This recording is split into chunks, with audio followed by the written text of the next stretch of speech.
And so, it begins. Dark were the skies and chill was the wind as the land was covered in a veil of malice. Across the hill did ride a dread army of the night, cloaked in mist and fog, prepared to rain down death and destruction upon the land. And the people did crowd for a savior, a noble soul to save them from their impending demise. Just as it seemed all was lost, in strode a mighty hero, clad in shimmering metal from head to toe. Wielding a terrible broadsword, he did cleave his foes in two, smashing their ranks asunder with righteous fury. And when the day was done and the enemy strewn across the fields in pieces, the people did turn to the warrior and say, "We shall name this day in your honor. Speak unto us your wisdom." The warrior said one word that day: epic.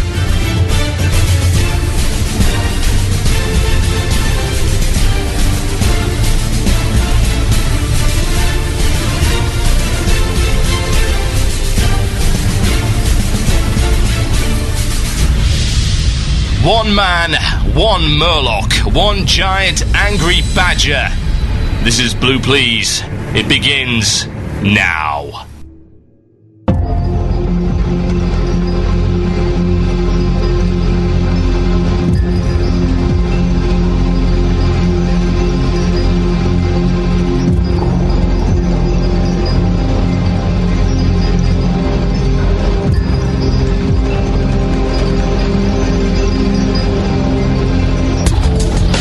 Yes, indeed, folks. Welcome to Series 3, that's 3 of Blue Plz here on WoW Radio with myself, TotalBiscuit. I'm so excited to be back on air. As you can probably tell, I'm bouncing in my chair, and hopefully you are too. It is actually quite good to be back, and I did say I'd never do this show again, but you should have learned by now that I'm a big fat liar. So, you know, if you took me seriously, I'm not going to accept any responsibility for that whatsoever. That is clearly your fault, and if you want to complain, you can express your dismay by emailing themurloc@gmail.com, as you can do throughout the show, every show, in between the shows, if you're listening to the podcast, if you're not listening to the podcast. If you've never heard this show before, you can still email us themurloc@gmail.com. Now, what have I got coming up in the show for you today? Well, I got into the Wrath beta. You know what that means, kids. Fun. Oh, yes. It's going to be Wrath for weeks and weeks and months and possibly years if they keep this development time up, because I can tell you that they certainly have not fixed everything. Oh, no. I'll tell you what's good, what's not, and dissecting as to the whys and wherefores during this show, including commentary on Death Knights and why Death Knights are not a hero class. Also, I've got a soapbox coming up later on. I was without the internet for a week, as you're well aware, after I moved house, and what that generally means is I get very, very bored. Now, either I get obsessed with a game, like the time when I didn't have the internet for a month in Sheffield, and I played Oblivion for 390 hours. Sometimes I decide to get a little bit creative. Now, in my time outside of the internet world, I took the opportunity to redesign the arena system. Entirely. All of it. And I wrote a 4,000-word dissertation on how to fix it, as well as an audio companion. And we're going to be talking about that a little bit later on. And we're going to be starting ourselves a little campaign. Just see the power of the listeners and the people, and, you know, try and get a community movement going behind this idea, assuming you guys actually like it at all. I've spent a long time on it. I hope you do. If you don't, email me themurloc@gmail.com. Now, I'm also going to be introducing a new feature for this series. Yes, a new feature. And it's got its own drop-in. And it's horrible. It's the illusion of choice.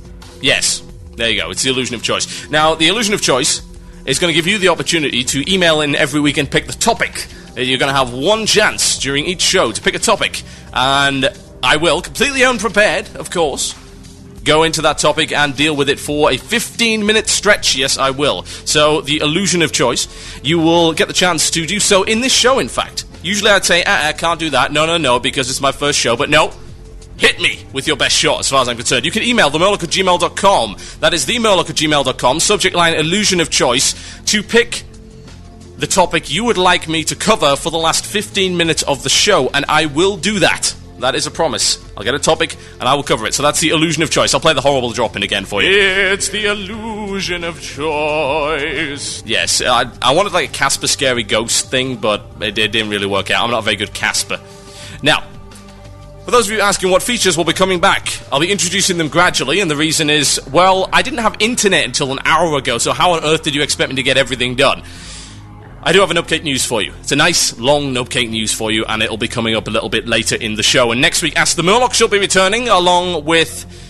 No, I'm not doing Rap in the Forums, guys, sorry. I might, maybe.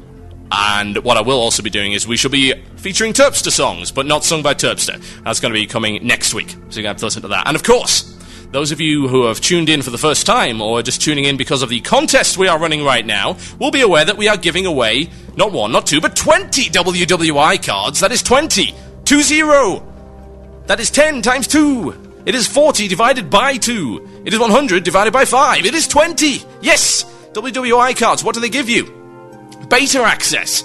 Not only that, but they also give you the Tyrael mini vanity pet. Yes, you can have your little Tyrael following you around. Now, this is the biggest contest right now in the World of Warcraft community, and everyone else is doing contests that are way smaller. Ooh, we're giving away a beta key. Ooh, it's 1 WWI card. Here, have my sock. No!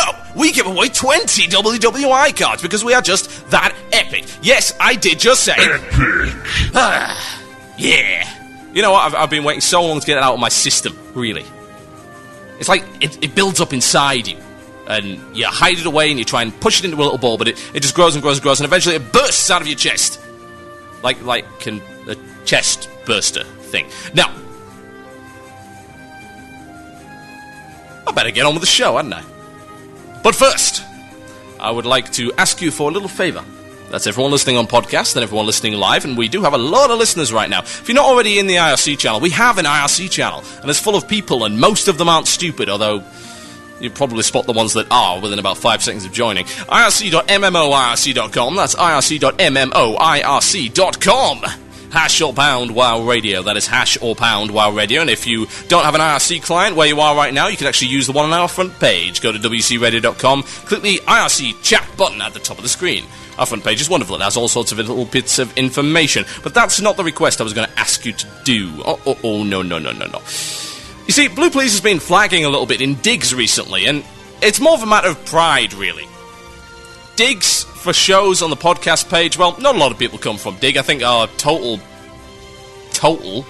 is 0.3%. 0.3% of our referrals every month come from Dig. Now, we're sitting at about 550, and that's not really acceptable. I think we can do a lot better than that. In fact, I think we could probably get 1,000 digs by the time the week's out. What do you reckon? Now, how do you dig? Go to dig.com. Go to dig.com, or go to our shows page. You'll see a little dig button there. Go to the podcast section and find yourself Blue Plz. It's on the front page of the gaming podcast sections, and you dig it. You can register. It takes about 20 seconds to do, and dig the show. You can also go to iTunes, and if you would like to review the show, please, by all means, be honest, be constructive. I can take it. I'm a hard man. Yes. 23 years growing up in the ghetto of Spennymoor. Which it was actually a ghetto, I must point out, but it really doesn't sound that way, does it? It sounds like a nice little quaint village. Until you deal with the drugs and all that stuff, but never mind. Now, that is all out of the way, thankfully. So I'm going to get on with my first topic of the day. Yes, first topic of the day is Death Knights. Death Knights. Now, when I first heard about the Death Knight class, I was kind of excited. And then I had a look at it again, and I thought, well, wait a minute, what is all of this? Now, since the start of WoW, and I do mean the very start, there's always been murmurings. And I do say murmurings because there's never really been anything concrete until recently. And the term that was the subject of the murmur was hero class. Yes, hero class. Now, what is hero class? Well, if any of you played any pen and paper RPGs or anything like Neverwinter Nights or any of the D&D based games, or in fact, actually pretty much any RPG, a hero class is one specific thing. Yeah? A hero class is something that you progress onto after you are pretty much exhausted the leveling and experience line for the original class that you picked. Yes, that is true. That is what it is. And D&D particularly does this very, very well. Now, what's the purpose of it? The purpose is to allow your class to advance to another level which is either more specialized or otherwise more exotic. So, let's just take an example, pulling out of TotalBiscuit's pen and paper RPG that I just created on the back of this receipt. Well, what is this receipt for, anyway? I don't even like that. Ugh. Anyway. TotalBiscuit's Pen and Paper RPG says, you are a mage. You get to level 20. What happens at level 20? You get to progress as a hero class. You get a variety of different paths to choose from. You could be a pyromancer, a hydromancer, all of this other good stuff, a necromancer.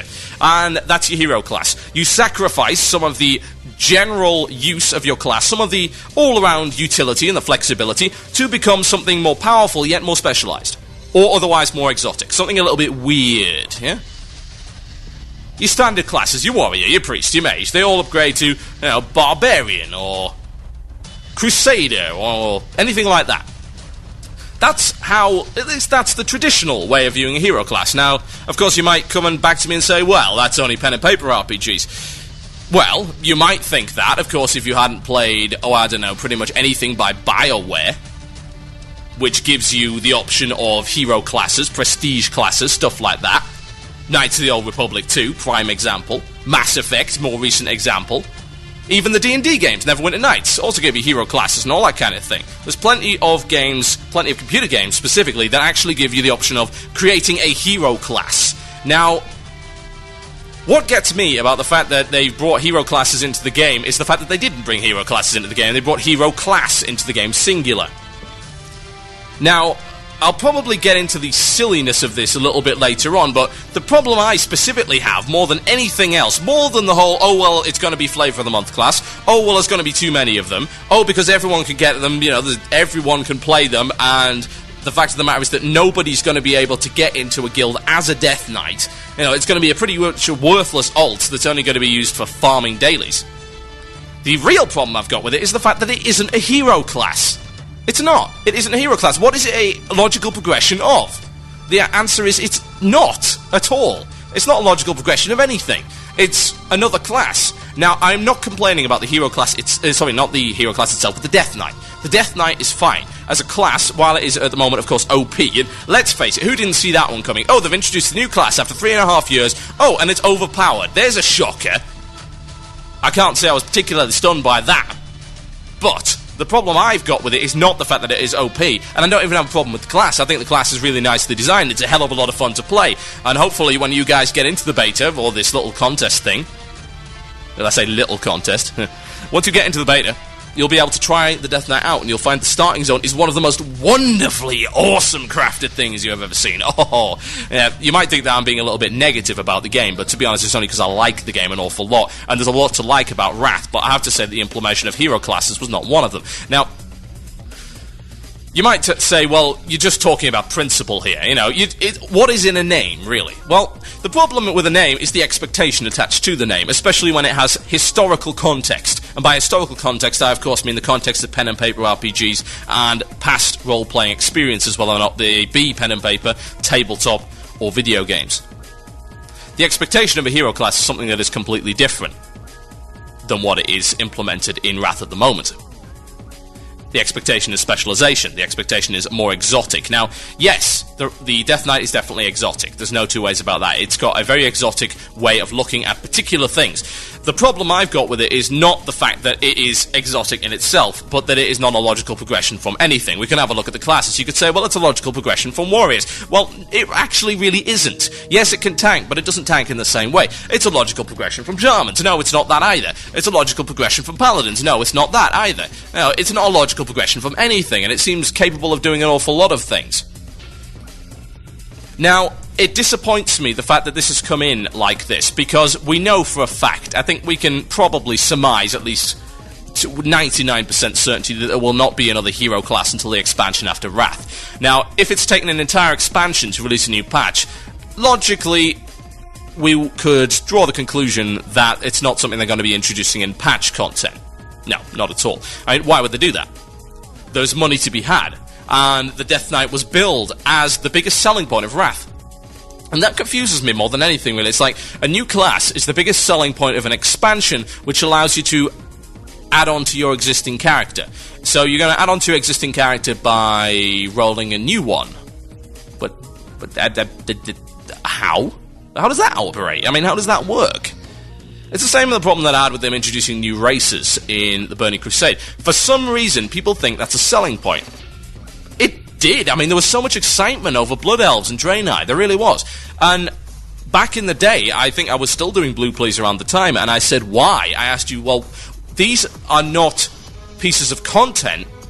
These are merely a little extras that serve no practical purpose as regards to the advancement of your character. That's the problem I had with them. Yeah? Because I could get no use out of them. I don't roll alts, yeah? I have one character. Well, that's not entirely accurate. I have two characters. Bye, Orion. Sorry, that was my son there. He's off to go to his nana's house, which is unfortunate, because I'd have quite liked him to stay here and comment on Death Knights, but maybe we'll bring him on next show. Now, it didn't help me at all, the fact that they brought Draenei and Blood Elves into the game.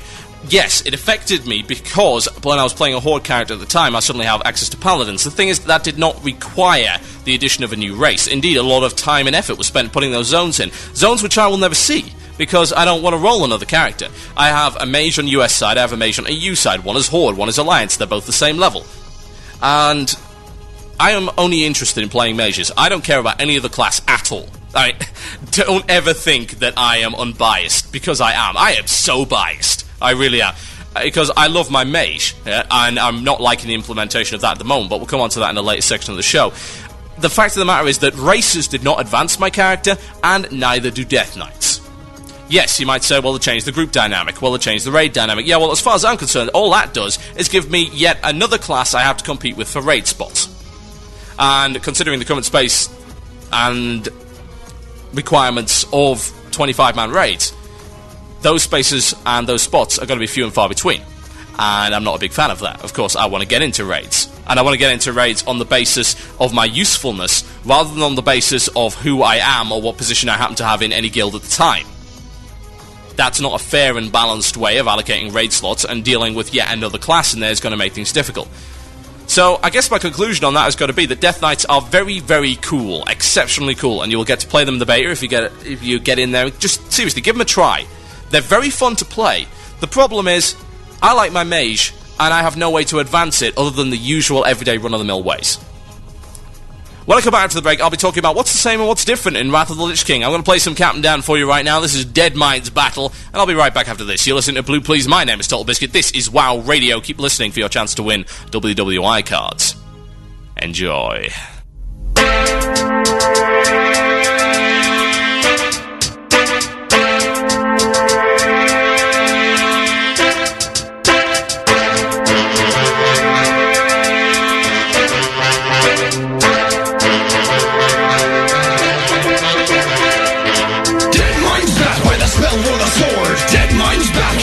And Horde. Dead Mind's Battle. Watch could be better. Dead Mind's Battle. Get the treasure, the cheddar. Dead Mind's Battle. Captain D for the win. Dead Mind's Battle. Take down green skin. Dead Mind's Battle. You know our motivation. Dead Mind's Battle. And 50 decapitation. When we're off to the Dead Minds, we have a great time. Killing ninjas gonna split you with the power of these rhymes. Bloodsail buccaneers duck and cover. When we're done with this raid, we're gonna plunder your mother. I want that cruel barb, that courser's overshirt. You know that pirate garb keeps me from getting hurt. Got that dirty buzzer blade, I stole it from Sneed Shredder. Kill skeletons to make the dead be deader. Die! Running down them corridors, toward the bottom floors. Open up the doors, kill the mogs with swords. Van Cleef and I got beef, something happened on the reef. I'm on a quest to behead him, cause I know that he's a thief. I make my way down to where he be found. Defy his brothers being round that broken compound. Buccaneers being on this battleground. I'll be crowned their new leader, cause I killed him with Sal. Yo ho! Dead Mind's Battle. By the spell or the sword. Dead Mind's Battle. Kill Alliance and Horde. Dead Mind's Battle. Watch could be better. Dead Mind's Battle. Get the treasure, the cheddar. Dead Mind's Battle. Captain D for the win. Dead Mind's Battle. Take down green skin. Dead Mind's Battle. You know our motivation. Dead Mind's Battle. And 50 decapitation. To the Dead Minds. The crew was led on a mission to bring back Van Cleef's head. You know it. Ironclad Cove is the place we dock. Put the mobs in shock. And I cock my Glock. Hear a pop, pop, pop, and rocks or drops. That all we don't stop. Fill ghouls with buckshot. Loot these mines and plunder what they got. Kill ogres, torn, even rats get shot. Ghouls, goblins, and fire elementals. Fools with jewels, their murder's essential. I get temperamental with what I've been through. Within the Dead Minds that I went into. Masked room, we bring doom. Kill all them pirates, let the quest resume. Captain Greenskin, you're gonna die soon. Give me your harpoon or we'll put you in a tomb. Dead Mind's Battle. By the spell or the sword. Dead Mind's Battle. Kill Alliance and Horde. Dead Mind's Battle. Watch could be the cheddar. Deadline's back, Captain D for the win.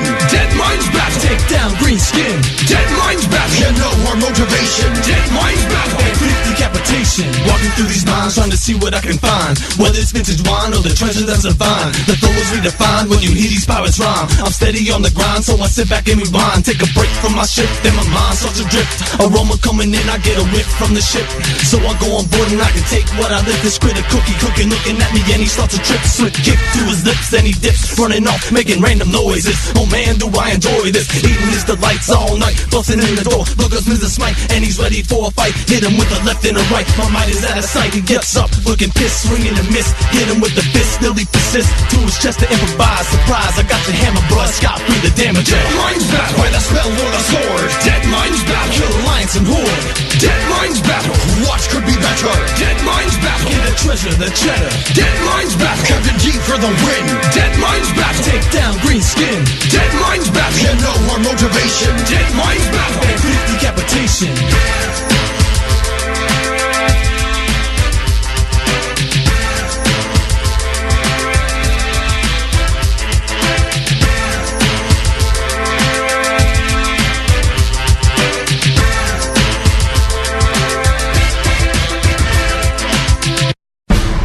Since 2004, WoW Radio has been your premier source for original audio content in the World of Warcraft community.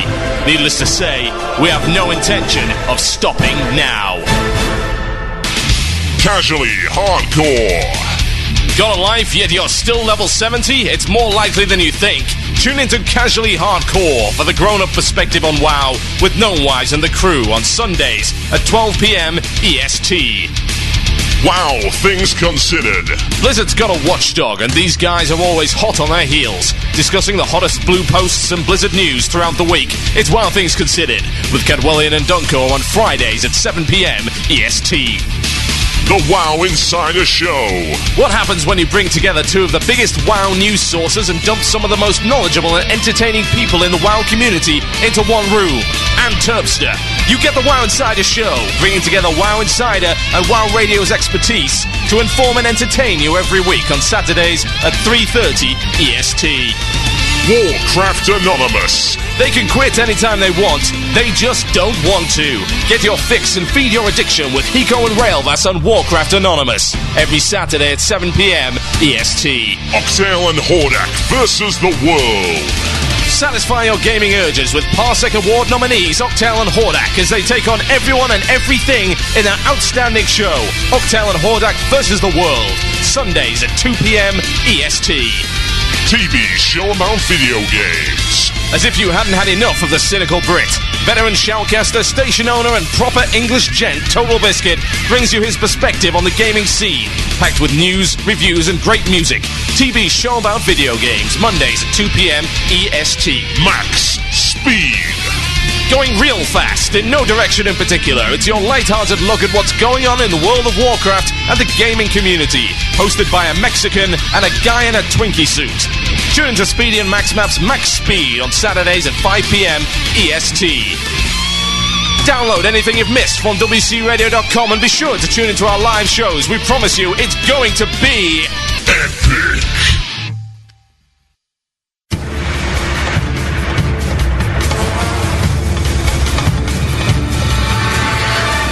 Oh, yes, indeed, it will be epic. This, however, is Blue Plz on WoW Radio with myself, TotalBiscuit. Now, I have other things to say, and I certainly don't have a lot of time to say them, so I'm going to be getting on with it. Now, those of you interested in the contest, you've got to keep listening. You will hear the Olympic ring, which will be the first of 5 words. Once you put those 5 words together, you will have to email them to olympics@wcradio.com. That is olympics@wcradio.com. And don't be hasty. I would suggest that you wait for all 5 words, lest you look like a fool. But yeah, don't worry if you're kind of stressed out about it. I'll play it twice during the show. That's twice, yes, 2. Yes. And you are going to know what it is. I mean, it will be pretty obvious, and you'd have to be an absolute fool not to know. Now, I'm going to go a bit general for the next 15 minutes, and I'm going to put this idea out there for you. And the idea is this. Wrath of the Lich King is the same as the Burning Crusade. And is that a bad thing? That is a good question. And that is a question I'm going to attempt to answer in the next 15 or so minutes. So let's get right down to it. My experience of Wrath so far. Yes, the game itself is pretty much the same as you would expect it to be. You go through the Dark Portal. And by, of course, the Dark Portal, I mean you get on the boat and you go into Howling Fjord. Or you go into the Borean Tundra. Yes, there are, in fact, 2 starting zones which you can go into, which is kind of nifty. And, of course, the reason for that is, well, it's twofold. If you don't like one, you can go to the other, because I know loads of people hated Hellfire, and they don't have to worry about either getting overcrowded, although I can pretty much guarantee you that they will still get overcrowded.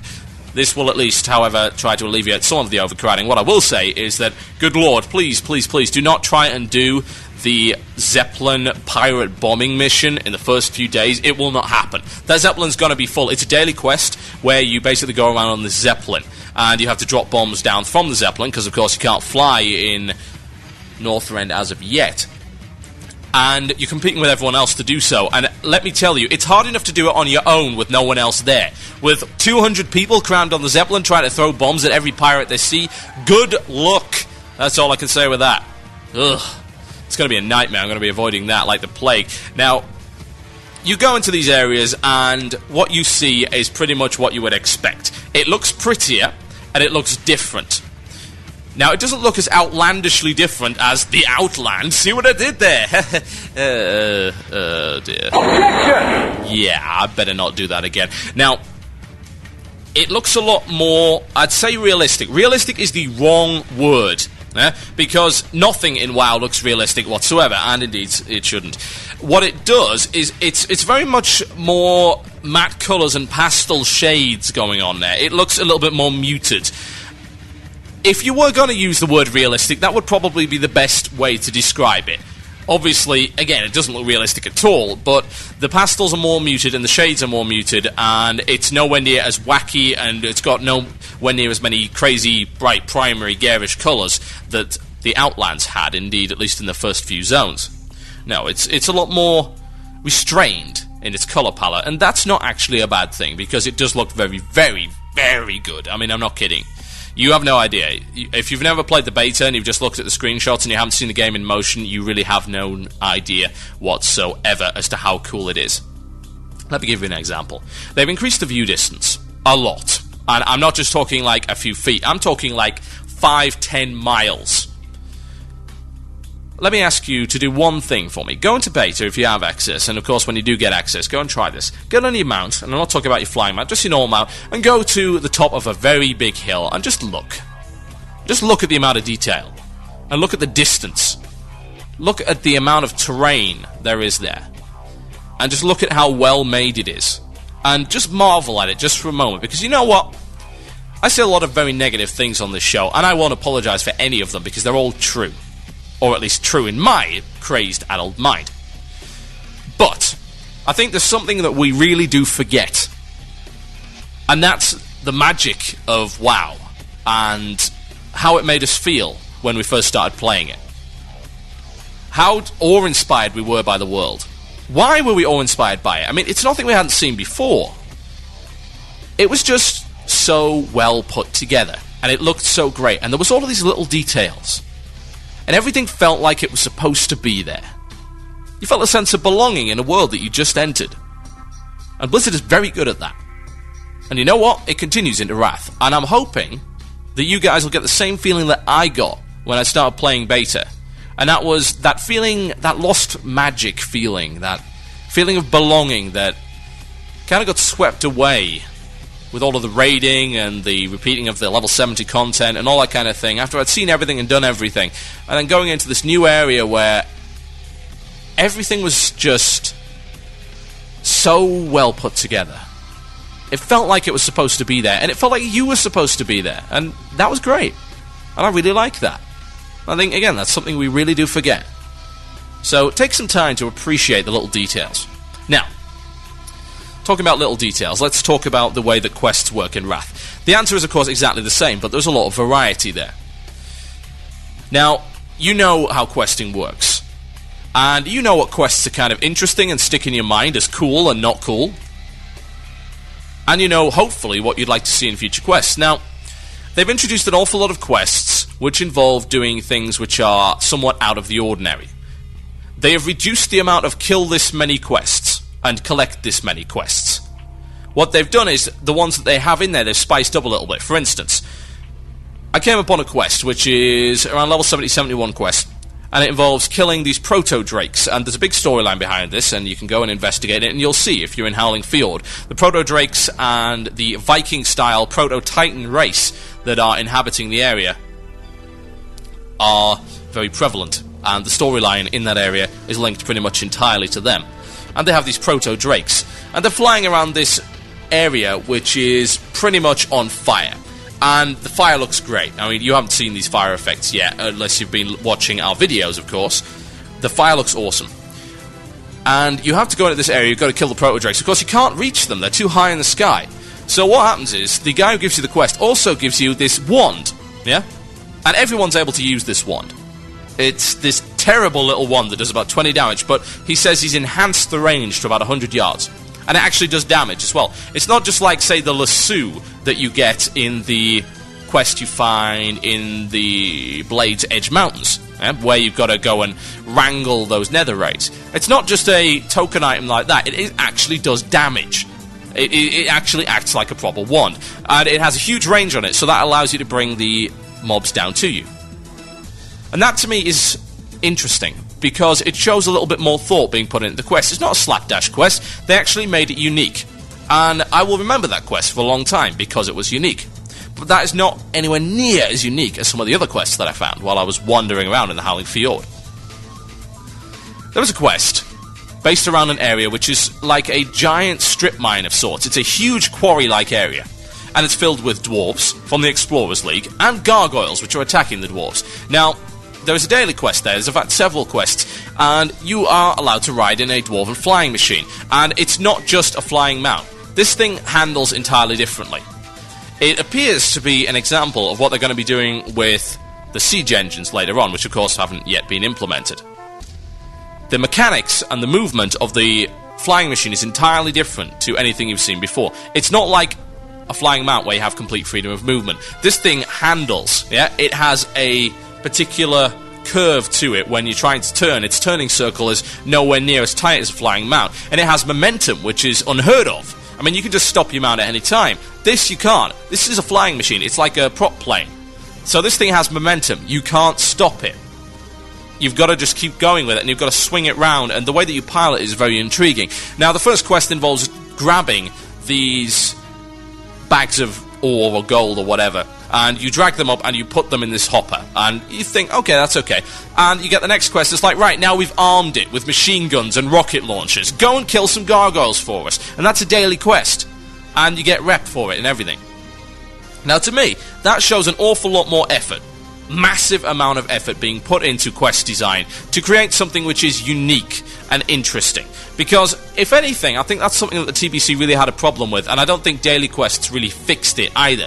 They introduced the idea of bombing runs and then overused the idea of bombing runs. Like, how many bloody bombing runs do you want me to go on? This was interesting the first few times, but not so much anymore. And they seem to have taken the design philosophy that, yeah, questing can be inherently boring, but questing is a necessary evil because it's a lot less boring than grinding. Therefore, what we need to do is to capitalize on what made the game so successful to begin with, and that was the lack of grind. And yes, 1 to 60, there was no grind. And you guys that think there was, no, you did that by yourself. There were never a shortage of quests at any point up to level 60. I will say that hand on my heart. There were some areas that were a little bit sparse, but you could always quest. I quested all the way to 60. I did not grind at all. And that was a long time ago. I played from EU launch, and I was 60 a few months after that. So, don't tell me that it was patch content, because it wasn't. Oh, if you read any of the reviews, you will see that questing was one of the big selling points of the game. A lot of people liked the questing, and pretty much universal acclaim for the quest system, saying, hey, this game has managed to take the grinding out of MMORPGs. It's managed to take the grinding out of MMORPGs. Wrath. What was that? Wrath. I have no idea where that came from. Sounds like a a ring. Wrath. Wrath, you say? How mysterious. I wonder what it could mean. I think you guys will have to figure that one out. Anyway, the selling point of WoW, one of the big selling points, at least in the reviews, was the questing system, and they are capitalizing on it to make sure that it's going to be a long haul. I mean, I've been XPing in there, and it's taken quite a while. I've done a few instances, I've done a lot of quests, and it took me quite a while to get to 71. I'm sure that you guys could easily do it in a day if you hammered through the content, and no doubt I will probably do the same thing. But it's going to be a long haul to 80, and it's going to take you longer than it did to get to 70 in Burning Crusade. Now, what I would suggest is that you savour it. Savour it as much as you can, because the quests, at least from what I've seen so far, are very enjoyable. Very enjoyable indeed. As to whether or not there's anything different there, well, you can add as much variety as you like, and people will still say, well, it's the same old questing. And I don't think you're going to be able to escape that. And indeed, I would suggest that you don't want to escape it. Seriously, I would like you to think about the alternative.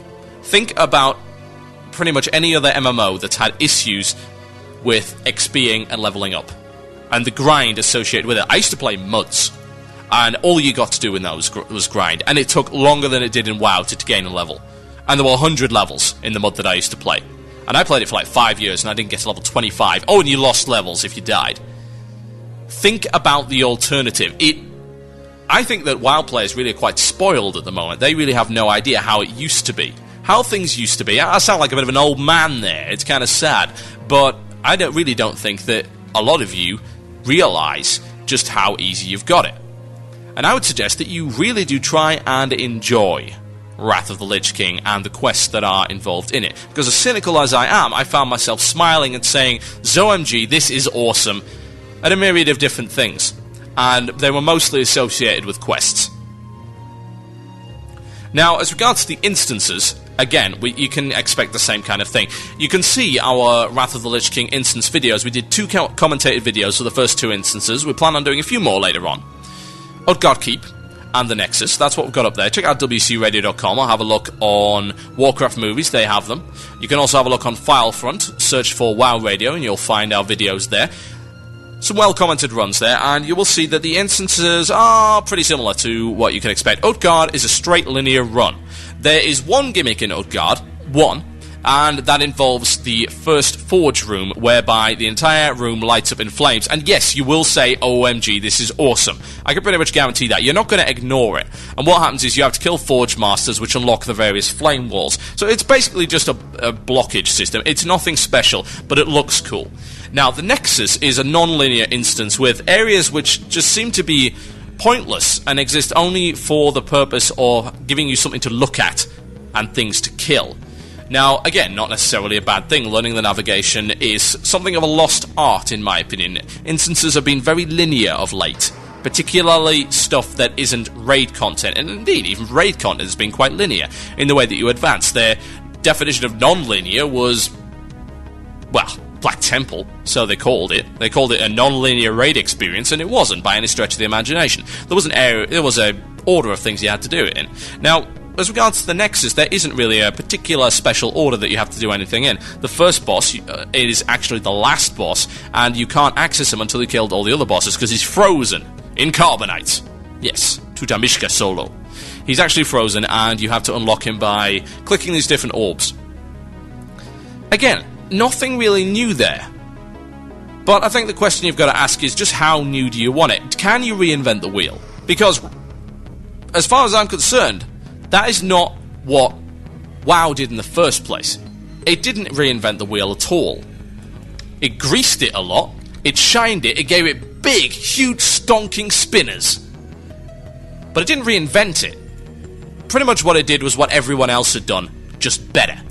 And that's what I'd like to see continued, and as far as I'm concerned, that's what you're going to get in Wrath. Listen to Blue Plz, with myself, TotalBiscuit. This is WoW Radio. I'll be back after the break with my soapbox and my grand idea.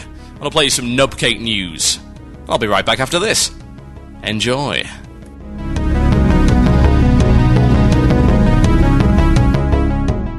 Live from the Blue Plz Tower in Howling Fjord, it's Nubcake News with award-winning anchor TotalBiscuit, bringing you all the news that matters, whether you realize it or not. Good evening, I'm TotalBiscuit, and here is your Nubcake news. Ever since the launch of the Burning Crusade, raiders have turned their backs on the fiery depths of Molten Core, the deadly spire of Blackwing Lair, the gates and temple of Anchorage, which were in dire need of an exterminator, and the awe-inspiring necropolis Naxxramas, which players accurately described as a little chilly. With all eyes fixed on the terrors awaiting players in the dungeons of the Outlands, it's been difficult to say what exactly these old adversaries have been up to. The Azerothian neoconservative community is quoted as saying, "These extremists are a dire threat to our great civilization and must be wiped out for good." This seemed like a great idea, and our news team gathered swords, axes, and what appeared to be some kind of inflatable dinghy, and were all set to go when we were confronted by a spokesman from Liberals of Warcraft, a new community concern group who we are reliably informed is filled with communists and pinkos, perhaps communist pinkos.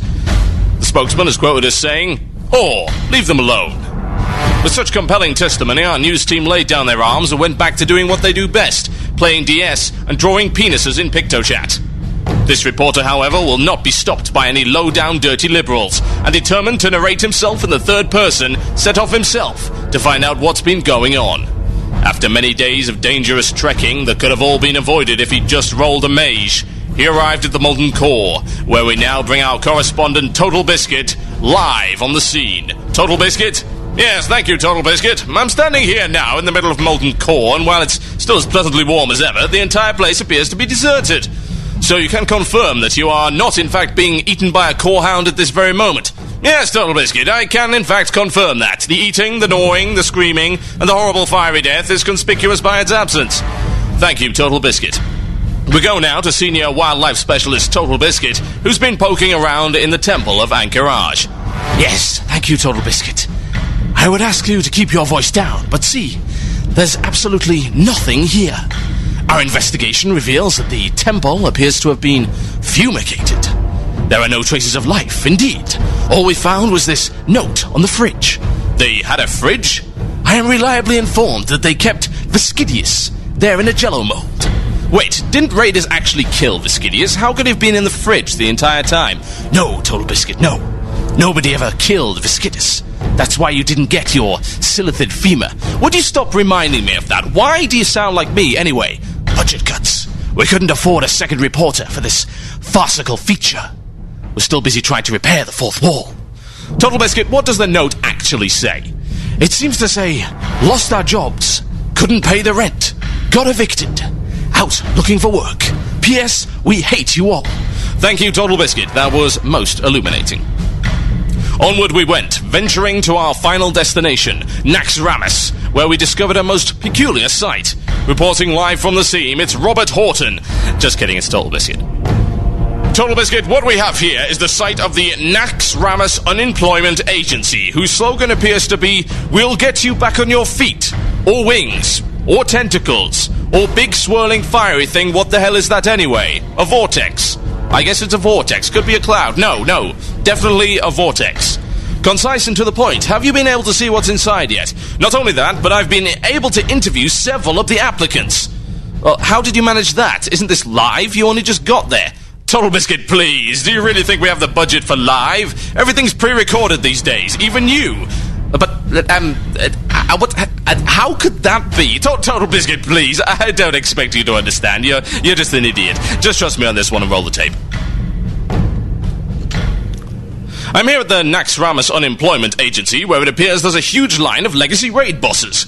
Oddly enough, I can also see a few encounters from the Burning Crusade here, maybe trying to get a head start on finding new work. The applicants appear to be filling out forms and answering questions for the employees. Let's see what's going on. Name?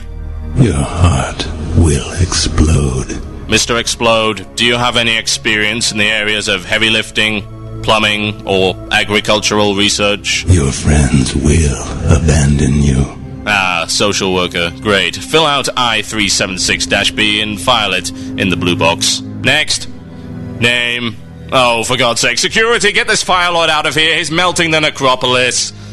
Eventually, we managed to find the manager of this busy establishment, Mr. Kelthazad, who we are reliably informed likes to be called Kevin around the workplace. We sat down with him for a chat about the purpose of his business.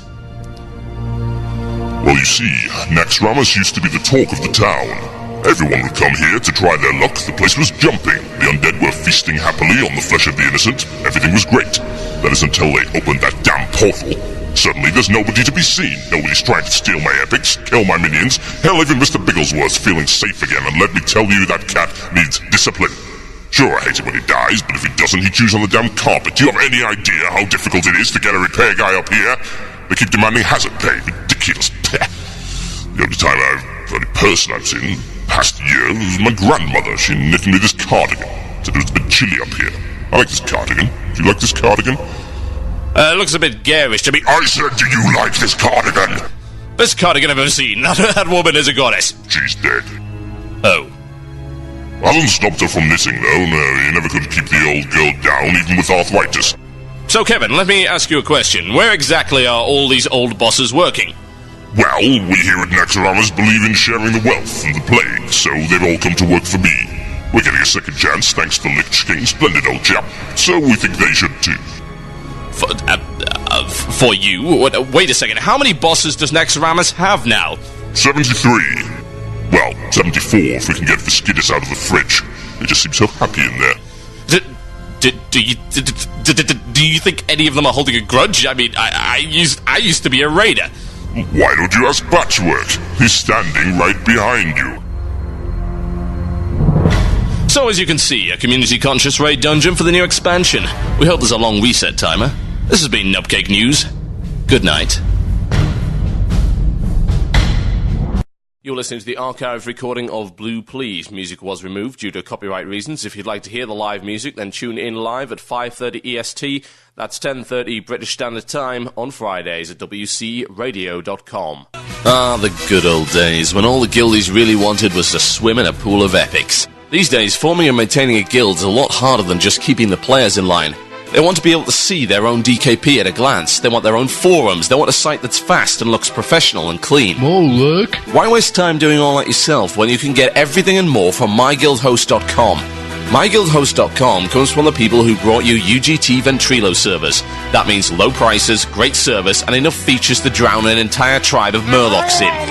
If you want to move from your old host, well, MyGuildHost.com allows you to auto-import your EQ DKP, so the transition is easier than a bugged shade of a karma.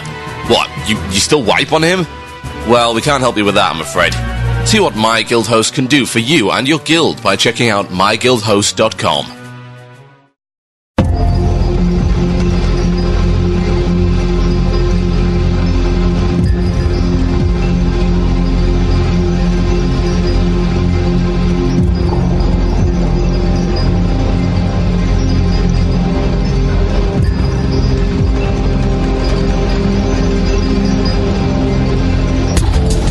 Oh yes, the sounds of Foreigner, Cold as Ice. I am truly down with the kids, as it were. This is Blue Plz, my name is TotalBiscuit, and we're talking about World of Warcraft, as you might expect. Now, I said I've got a big idea for you, and I wasn't actually kidding. Now, while I was stuck offline for a week, I decided to sit down and think about, well, what is the biggest problem I've got with WoW at this point in time? And my answer came almost immediately, and it was PvP, or the current state of it.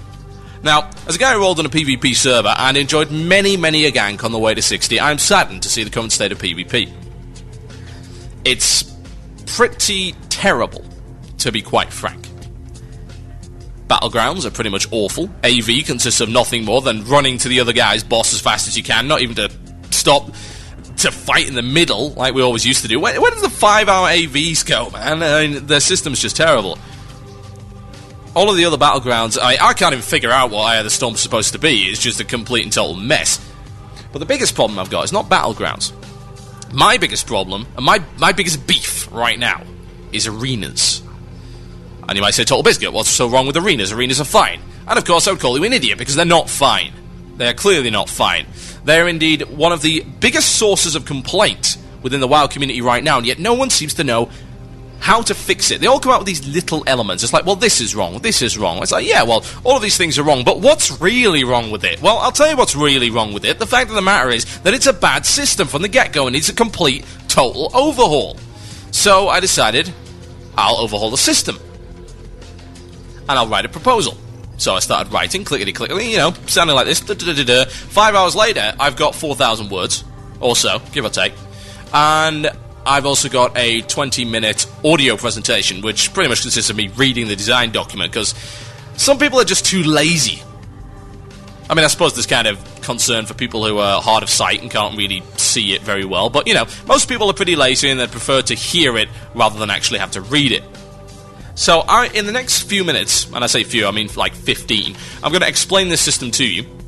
I'm not going to play the 20-minute audio recording for you. I don't think that's really necessary, but what I will be doing is, while I'm talking about this, I'm going to be posting it on the WoW Radio forums in my Blue Plz show discussion forum.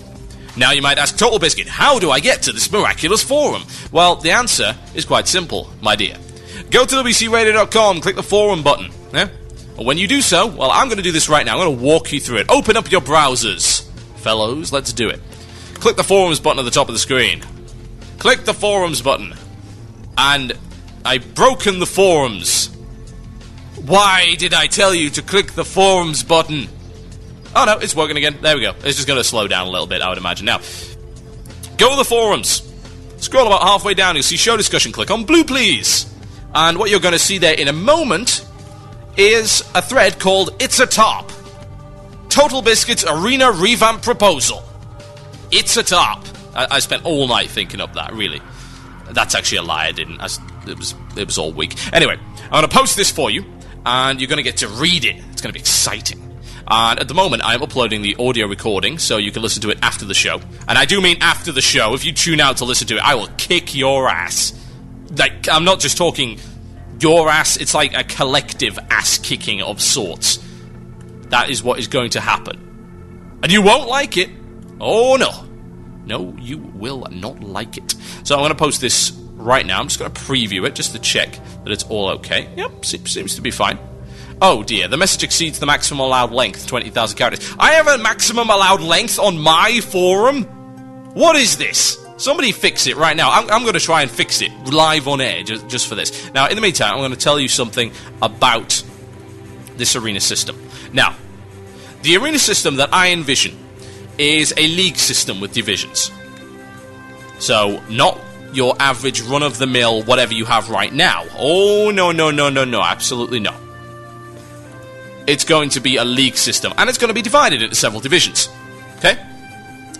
Anyone who has seen the English soccer, or the proper word football leagues, will know exactly what I'm talking about. Teams are divided down into divisions based on their individual skill, and they compete with teams which have a relatively, and I do say relatively, similar skill level. Yeah? Now,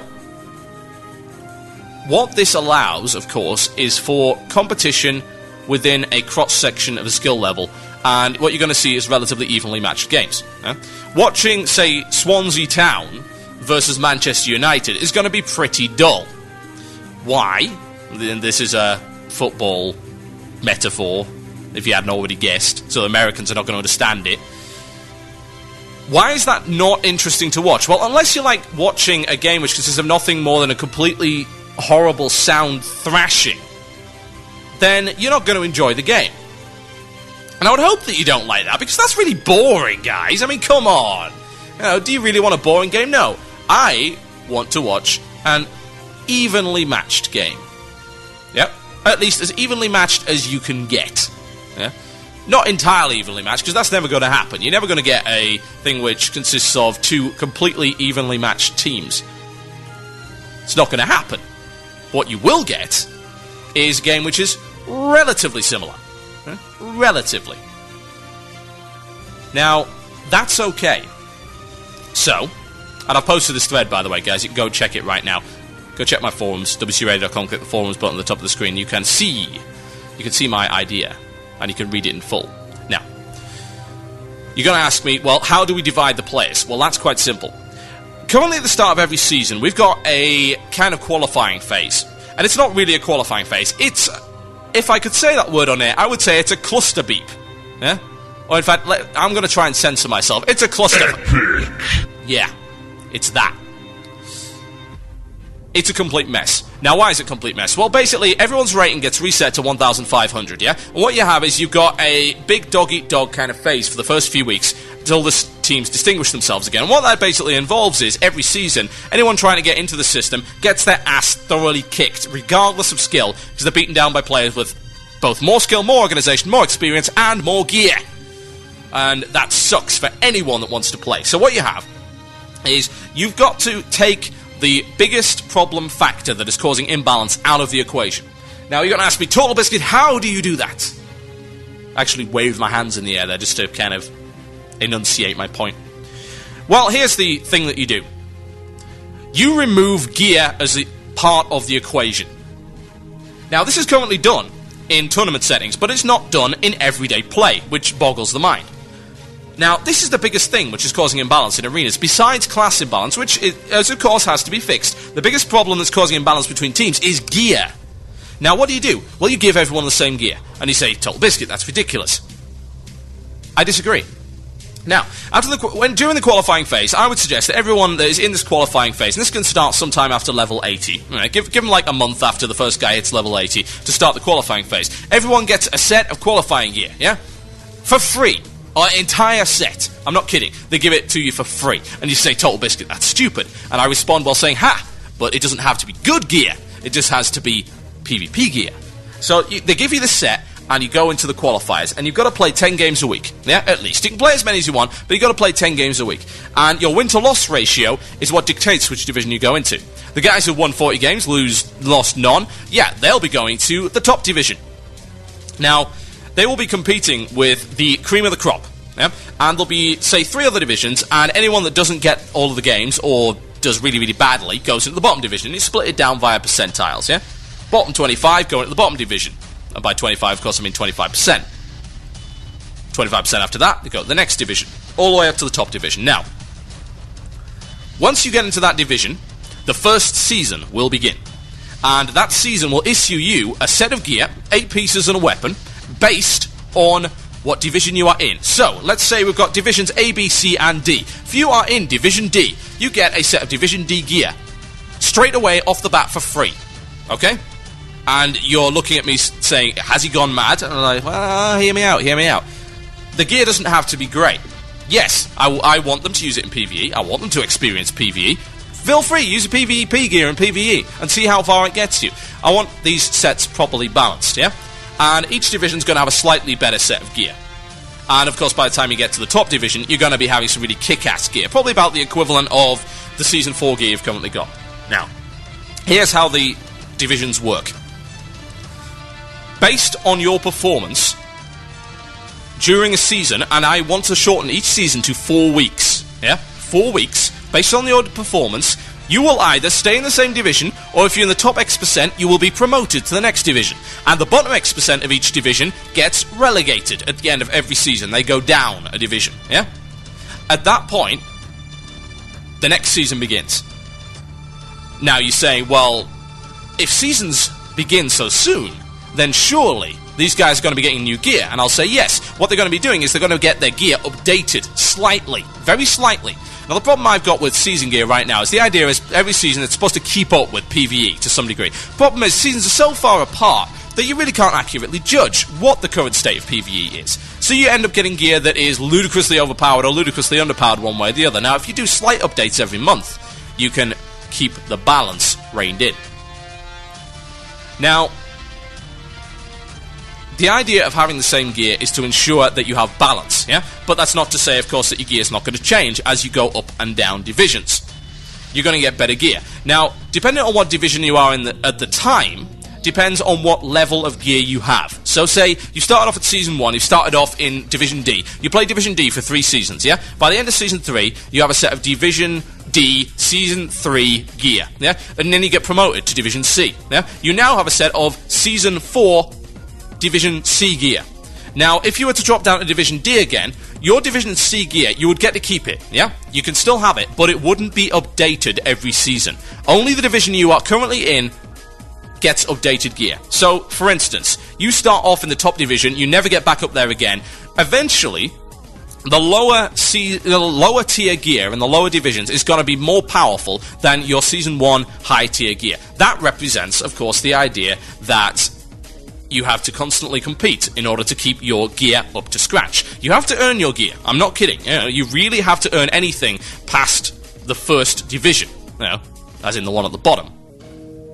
And you still look at me saying, well, TotalBiscuit, why are you giving these guys gear for free? Well, they're not really getting gear for free at all. The gear they get down in the bottom division is going to be pretty ass, yeah? It's going to be the equivalent of Dungeon Blues around level 78 to 80, yeah? And it'll get minor updates because, of course, Blizzard is going to bring in more Dungeon Blues that are better than the previous Dungeon Blues, blah, blah, blah. And, yes, they can have it, but would they really want it? No, they want the better stuff, yeah? And eventually, up at the top division, you're going to be getting stuff which is the equivalent of raid gear, yeah? Good raid gear. Now, you say, well, TotalBiscuit, they're getting a full set of raid gear. Yeah, and you have any idea how hard people are going to fight for that? Yeah. This is something that people don't really realize when it comes to balancing PvE versus PvP. It's not the same, and you can't balance it the same way. You are never going to have an equivalent. People who play PvE, and I've said this, I've been guilty of saying this as well. I will throw my hands up in the air and say, hey, crucify me for saying that. Really. It's not the same. I've always claimed that, yes, you should have to put in the same amount of effort. It's not going to happen, because PvP and PvE are different things. One is more time-consuming than the other. One is more skill-based than the other. One requires cooperative play more than the other. There's all these different factors. They're completely different systems. They need to be kept separate, at least as far as you can. So, yeah, I have no problem. As a PvEer, yeah, as a raider primarily, I have no problem with top division players getting gear that is equivalent to my cool, hardcore raid gear. Because they're having to compete hard to keep it, yeah? I never lose my gear. My gear doesn't disappear. And theirs doesn't either. But if they want to stay at the, the edge of the razor, the right top of the curve, the apex of perfection and achievement in PvP, they have to keep competing and they have to keep doing well. And when it comes to arenas, in my opinion, gladiatorial contests should not be based on gear, they should be based on skill. So people who are competing against each other should be wearing similar, if not identical gear. And it should come entirely down to their team makeup and their ability to play as a team. And their ability to play their class well. Now that is an esport right there. The current system? You want to claim that's an esport, Blizzard? Well, I'm going to tell you that it's not. Because who cares, really? You can't relate to it. I don't want to watch tournament play because I can't relate to it. When I'm getting my ass kicked in arenas with PvE gear on or whatever, or struggling to get my Season 1, I do not care that these guys over there are playing what is effectively not the real thing. It's fake. Tournament play right now in arenas is fake. Because they're giving you all gear, whereas the reality of the situation is that nowhere near everyone is playing that way. Everyone is playing in a way where you've got unbalanced gear, and you're coming up against teams which are vastly superior to you, and that's not good. It's not balanced, it's not equal, it's not competitive, it's terrible. And no one is going to take your esports seriously, unless you bring about a system whereby people are competing with similar, if not identical, levels of gear, and they are competing to go up or down in divisions, so they can get better gear that way. And it will be based on their achievements, not on their ability to attend 10 games a week and lose them. Now, if you want to read about my stuff and my idea, you can check out my forum, wcradio.com. I will be posting this on the WoW forums after the show, and I will be putting a link to that post in my post on the Blue Plz forum. I would like you guys to comment on it. If you have questions, problems, queries with it, please post in that thread. This is a campaign, folks. I'm going to be mentioning this over the next couple of weeks. I would love for this to get implemented. Now is the time. Now is the time for this to change. Because this system could be great, and arenas could be awesome if Blizzard takes it by the horns and says, look, our current system is broken, let's fix it, let's do something radical. You'll listen to Blue Plz here on WoW Radio with myself, TotalBiscuit. Here's some Enterfire into battle, and I'll be right back after this. Enjoy. You're listening to the archive recording of Blue Plz. Music was removed due to copyright reasons. If you'd like to hear the live music, then tune in live at 5:30 EST. That's 10:30 British Standard Time on Fridays at wcradio.com.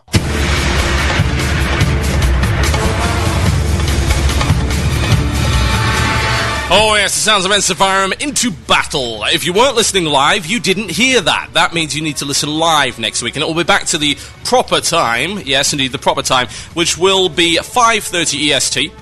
Yep, 5:30 EST, which I believe would be 10:30 British time, whatever that might be. The rest of it, well, you just got to work out for yourself. You will see a nice little timer on the front page, wcradio.com, and we have some cool changes coming to the website soon enough, and you will get to see that. Yes, you will. You will see it very soon indeed. Now, My last section of the show before I hand over to Cadwallian and Dunkor with their show, which is called Wow Things Considered. Yes. So you got more WoW coming up here on WoW Radio, WCRadio.com. Wrath. I have no idea what that was. Wrath. I don't know. Who knows, eh? Now, it's the illusion of choice. What the? I think there is actually a ghost in the system, because I did not do that. Did you hear that? Did you hear that little DJ wiki going on there?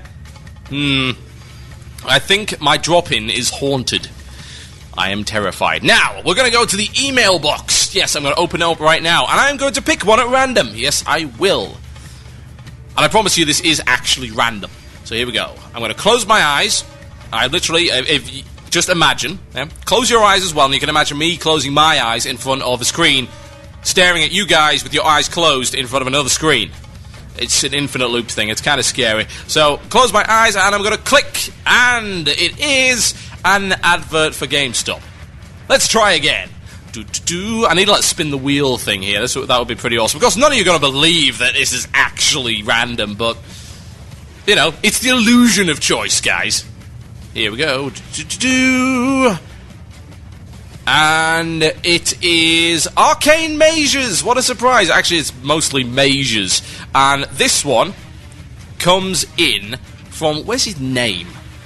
He has a name here somewhere. I wish people would make it a little bit more clear as to what their actual name is or whatever it is. It's kind of silly. Now, this one is coming in from... Where's your name? Where is your name? Why do you do this? Seriously.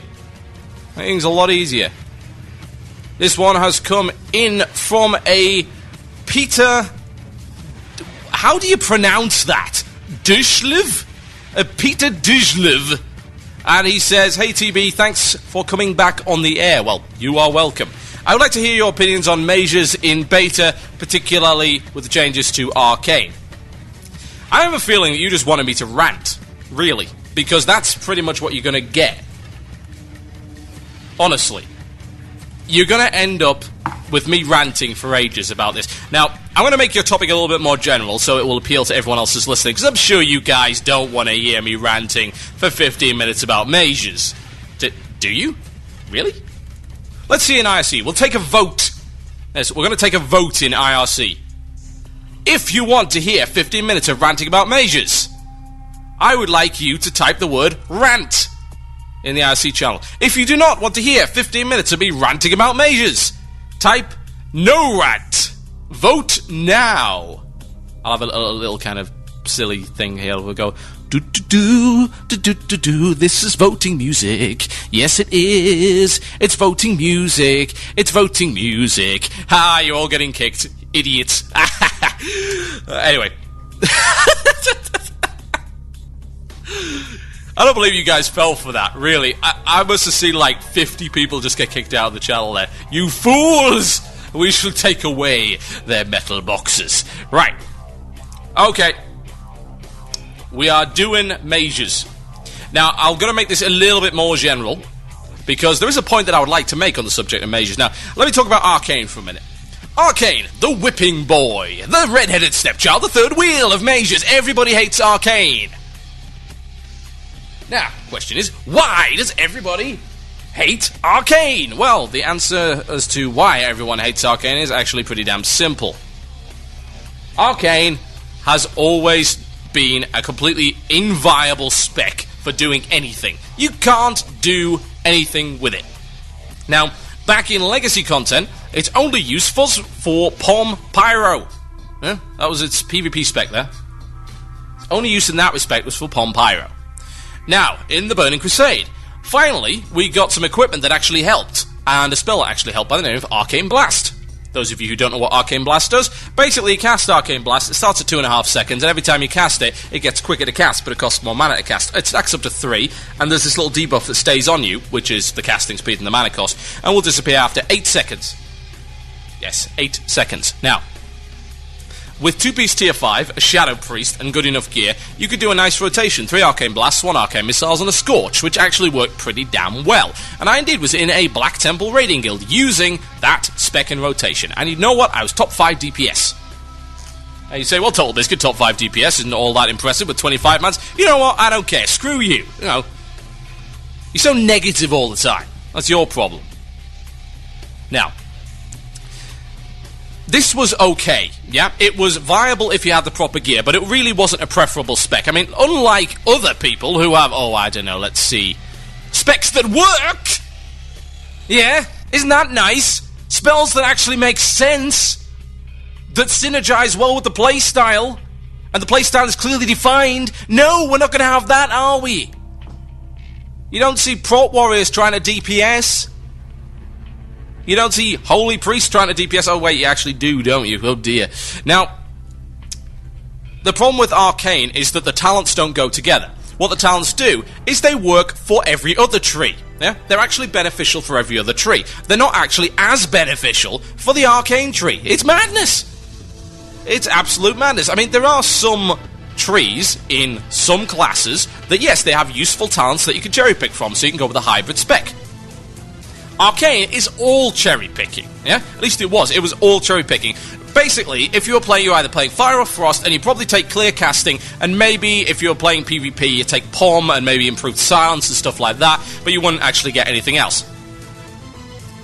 Now, with Burning Crusade, I thought, hey, look, we have a viable spec. It's not that viable. It's certainly inferior to the other two, unless you have set gear, but you can play it. Of course, Blizzard couldn't have that, so now what have we got? Oh, yes. Oh dear. What have we got? Let's see. What have we got? Terrible is what we have. An entire sack of terrible. It's the kind of thing that I could swing over my shoulder, write swag on the side of it, and no one would even bother to arrest me. No, because it's that bad. It's so terrible that I couldn't possibly be stealing it. It doesn't matter. I could be walking out of the most secure vault in the world with this bag. Because this bag is so terrible, nobody would stop me. I could walk into Fort Knox with this bag, come out with millions of dollars worth of gold bullion, and it wouldn't matter, because this bag is full of fail. Of terrible. Of bad. Of awful. Of absolute, mind-bogglingly hideous decisions. Now, let me explain what I mean. Now, when Wrath Beta first came out of the woodwork, I logged into Wrath Beta and I checked out the Arcane tree, because I've been playing Arcane as a raiding mage before I retired my mage. And I thought, hey, this is pretty cool. What have we got? Well, they've moved a lot of the stuff around. They've given us a nice instant cast spell with a short cooldown, which is pretty good. It's pretty good. Arcane Blast is the same, but they've made it do more damage because of talents. They've removed the increased mana cost on Arcane Missiles and stuff like that, and all this other cool stuff. And they added a talent called Potent Spirit. And they added another talent called Student of the Mind. Now, anyone who's played Arcane Mages will know that mana regeneration is a must. Now, you can get mana regeneration as an Arcane Mage, more so than any other class, because there is a talent to allow you to do so. 15% mana while casting. Yes, Arcane Meditation. We love it. And you combine that with Mage Armor. And what do you get? Well, you get lots more. Because you get 30% for that, 15% for that, stacks up, 45%. Yes, 45% regen while casting. It's great. Now, combined with High Spirit, that's a good setup for Arcane. Now, Potent Spirit was supposed to give you 15% of your spirit as crit points, and it did, and it was cool, because what it did, it's not that it was a great talent in itself, and this is funny, because I've been debating this with people, and the theory crafters, who I might point out all suck horribly, and have absolutely no idea about game design. They're only stuck, they've got their heads stuck in numbers. I have a problem with theory crafters, I really do, because what they see strict utility. In numerical form, they do not see the way a class is supposed to feel and a class is supposed to play. No, they see numbers. They min-max. That's what they see. And for people that like that, great. But don't stick your grubby little theory-crafting mathematical fingers in my arcane pie. Because you're ruining it. You can argue the Potent Spirit is a bad thing, because it's not, it wasn't very good. Yeah, at level 70 it's not very good, but have you seen the amount of spirit that is on gear in Wrath of the Lich King? Loads of spirit. Tons of it. Mountains of it. I picked up a green robe that had like 65 spirit on it, and it wasn't just that, it had like 36 spell damage and 50 stamina. That's a lot of spirit. And the blues have even more on it. You know, that's just at level 70. I can't imagine how much spirit you're going to have at level 80. So, yeah, that would work out pretty well. And, of course, you get your 12% extra spirit from Student of the Mind. So, it's multiplicative synergy. It's a good thing. Synergy is a good thing. It encourages arcane mages to take a specific path of gear, which is correct, yeah? Arcane mages have to take spirit, yeah? Because otherwise they can't regenerate enough, and we're a very high mana conservation spec. We really are, yeah? So the idea of this synergy was to encourage arcane mages to go down this path of gear, and I was cool with that. I don't care if it wasn't necessarily good, because it felt right, yeah? It felt like, for the first time, the Blizzard had given arcane mages a break, and they provided the synergy required. And they said, right, we see, we know, we understand how the spec's supposed to work. So we're going to give you talents to help you out. And we're like, yay! And then we're like, oh, you've just taken that talent out, haven't you? And completely ruined everything. You moved Potent Spirit down so that everyone else could poach it. You changed Arcane Impact to Spell Impact so everyone else could poach it. You moved a whole bunch of other talents down so everybody else could poach them. And you replaced Potent Spirit with Arcane Flows. You want to know what Arcane Flows does, guys? Reduces the cooldown on Arcane Power, Invisibility, and Presence of Mind by 30 seconds apiece. POM in instances. Oh, it's great. Every 30 seconds more, I can POM sheep. Wonderful. That's fantastic.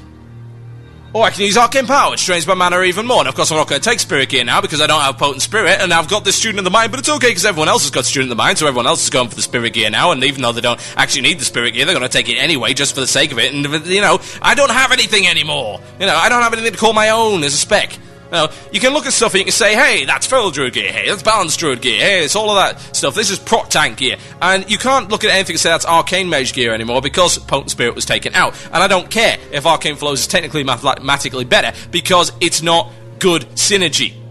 It doesn't feel right. And not only that, but, you know, this is not all that they've messed up. I mean, they've taken Arcane Blast, removed the 8-second debuff, replaced it with a 3-second debuff, and instead of now reducing the casting time, it reduces nothing. It actually increases damage.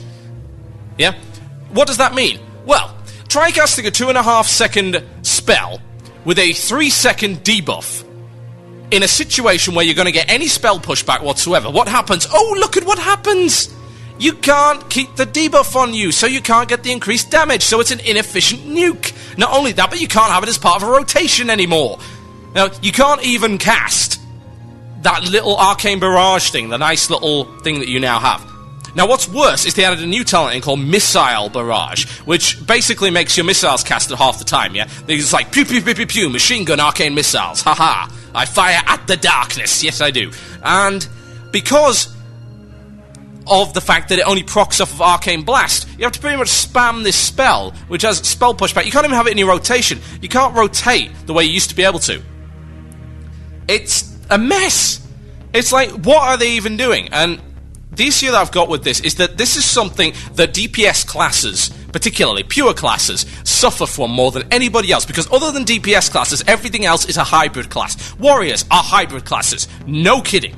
Priests are hybrid classes. No kidding.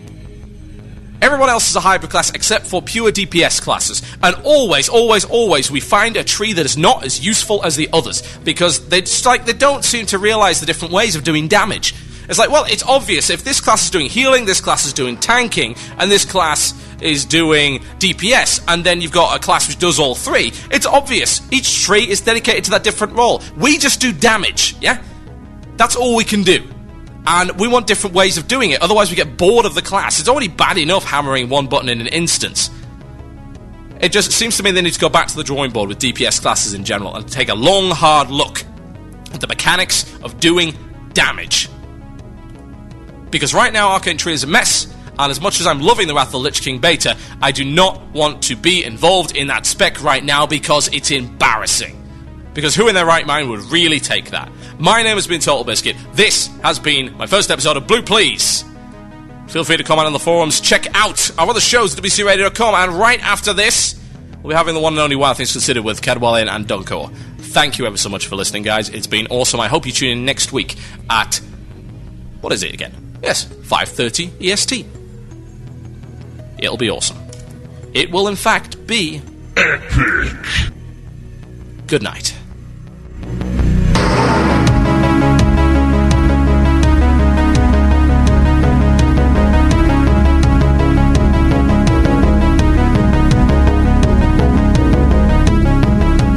You have been listening to the podcast and archive of Blue Plz, a show exclusive to WOW Radio. All WOW Radio shows are originally broadcast live, and you can listen to this one on Fridays at 5:30 EST, that's 10:30 British Standard Time, at wcradio.com.